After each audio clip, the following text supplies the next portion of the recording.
अब आते हैं न्यूटन के थर्ड लॉ पर।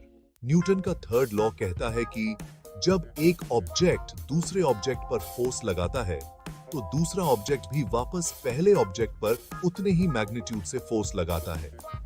दोनों फोर्स इक्वल मैग्नीट्यूड में होंगी, लेकिन ऑपोजिट डायरेक्शन में। जैसे कि अगर आप दीवार पर जोर से पंच करते हैं तो दीवार तो हो सकता है डैमेज हो, लेकिन साथ में आपका हाथ भी डैमेज होगा, क्योंकि वो दीवार भी आपके हाथ पर उतनी ही फोर्स लगा रही है।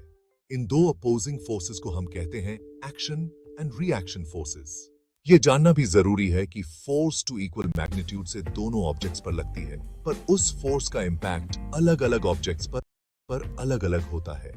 यह बिल्कुल वैसे ही है जैसे कि जब एक बड़े उम्र के व्यक्ति को इंजेक्शन लगता है तो वो रोता नहीं है, लेकिन वही इंजेक्शन जब किसी बच्चे को लगता है तो बच्चा रोता है।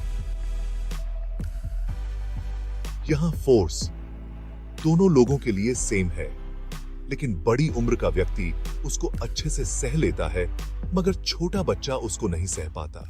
ऐसे ही अगर आप एक लोहे के दरवाजे पर अपने हाथ से पंच करें तो लोहे के दरवाजे को तो कुछ नहीं होगा, लेकिन आपके हाथ को चोट जरूर पहुंचेगी। यहां तो फोर्स इक्वल मैग्नीट्यूड से लगी, लेकिन उसका इंपैक्ट आपके हाथ पर और लोहे के दरवाजे पर अलग अलग हुआ। अभी हम कुछ सवाल देखते हैं। जब हम एक गन से शूट करते हैं तो बुलेट तो बहुत तेजी से आगे जाती है, लेकिन गन पर उतना इंपैक्ट नहीं होता। ऐसा क्यों? जैसे कि आपको बताया था कि फोर्स तो सेम ही होगी, लेकिन उसका इंपैक्ट अलग अलग ऑब्जेक्ट्स पर अलग अलग होगा। बुलेट का मास गन के मुकाबले बहुत कम है, इसीलिए उसमें एक्सेलरेशन काफी ज्यादा है। हल्की चीज कम फोर्स में ज्यादा दूर तक जाएगी।